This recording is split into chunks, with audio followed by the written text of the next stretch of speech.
Hello, everyone, and welcome to EduMatch. So follow along with us at podcast.edumatch.org/tweet talk, as well as with the hashtag EduMatch on Twitter. You can hit us up there as well. So I'm super excited today to be chatting with one of our own, Heidi Carr. Welcome, Heidi. Thank you so much for having me today, Sarah. Well, thank you for being here. So I'm just going to tell everybody, Heidi is one of our contributing authors to EduMatch Snapshot in Education 2017. That'll be coming out the last week of December. So she wrote a fantastic chapter on perseverance. So let me tell you a little bit about Heidi if you're not already familiar. So Heidi is an elementary teacher, an avid learner, and she enjoys the outdoors. She is also the president of Q Nevada, founded NVEDU Boxer Group, as well as Playdate Vegas. She is also a front row ambassador. So Heidi, great to see you. Thank you so much again for joining us.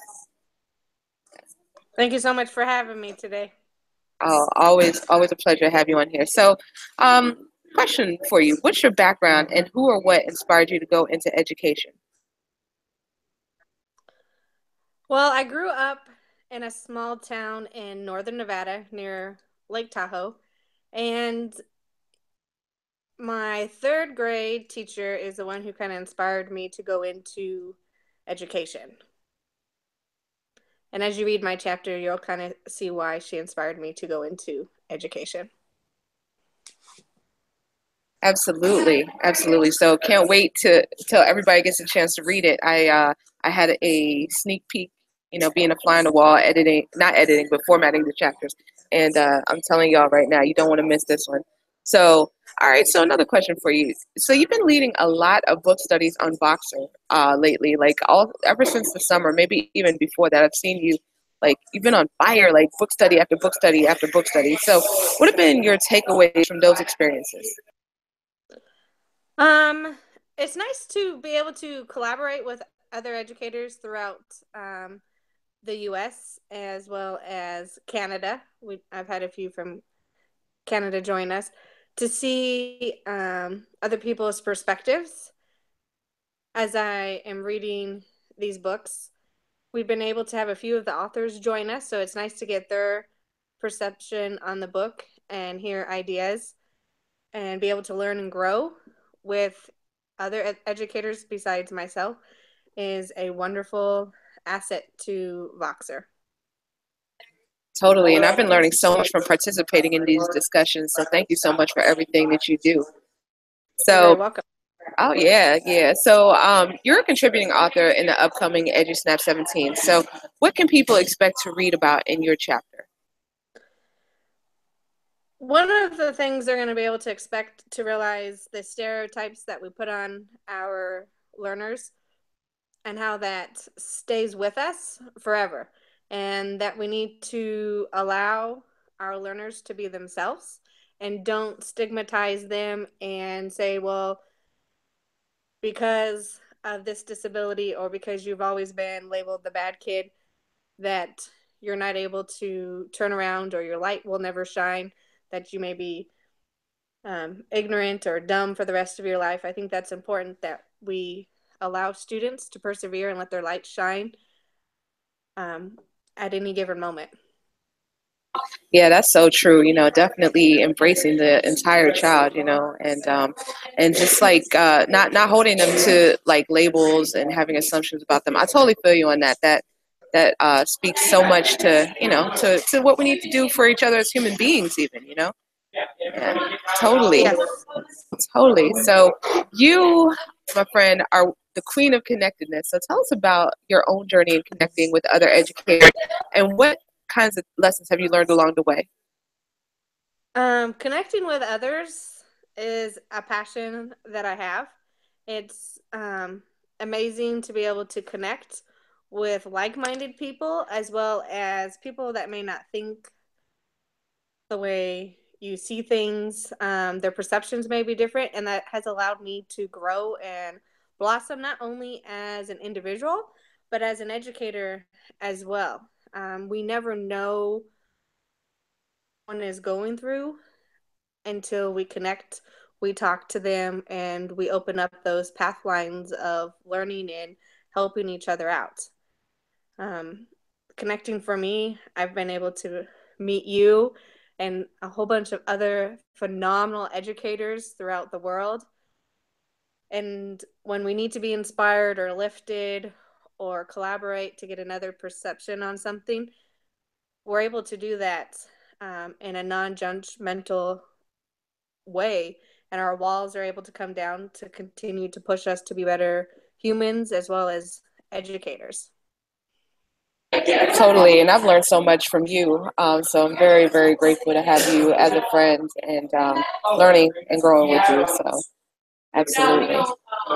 Okay. So in your chapter, you talk a lot about perseverance. That's kind of the theme of your chapter. So what's been the importance of perseverance in your own life? Perseverance is something I do and model on a daily basis for especially my learners. I had to learn that at a very early age. My brother, you tell him something, he has it. Where me, it takes me a little longer. I would be the one studying on the weekends. He would never have to study and still get an A. So learning those styles, and just because if you have to study longer doesn't mean that you're incompetent, and overcoming those barriers as well that have been perceived on me at an early age, having those cheerleaders around and showing me that you are worthy, and if you persevere, anything is possible. And I'm even seeing that today, and I'm going to give a shout out to Christy Kate, you, Ron, and Shelly. Without you guys, I would not have come out of my shell to even share my story or write my story for others to read. Absolutely, I'm so glad that you did because I mean it's really really a powerful story that you shared with us. So how can we encourage our students to persevere as well?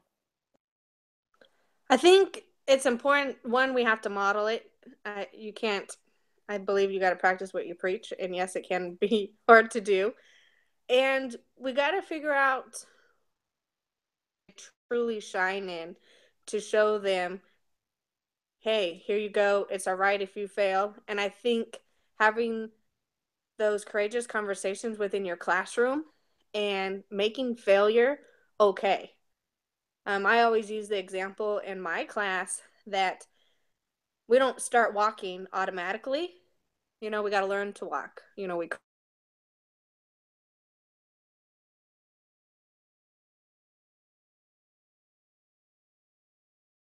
when we get old like me, how can we give up so easily as when we were younger? We would walk a few steps, fall, walk a few steps, fall.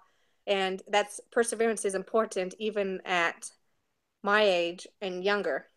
And finding those lights, making connections. If you know your students and know what they need and want, anything is possible. Absolutely. And for our viewers who may not know, and you are still a very young person yourself, I have to say that as someone older than you, I kind of feel obligated to say that. Yes, but my kids think I'm old sometimes. That's too funny. Oh man, but yeah, absolutely. So I'm definitely rocking with everything that you're saying just now. So, all right. So, what advice do you have for other educators based on your experiences in the classroom? I think we need to give all of our learners or students a fresh start every day, because we don't understand, we don't know what they're going through. And I try to teach whatever's happening at home, try to leave that outside. They could always pick it up. We could talk about it. Atmosphere in our classes. And we have to model that too, whether if we got in a fight with our significant other, a sibling, whatever it may be, we need to leave that outside of our classroom, because that does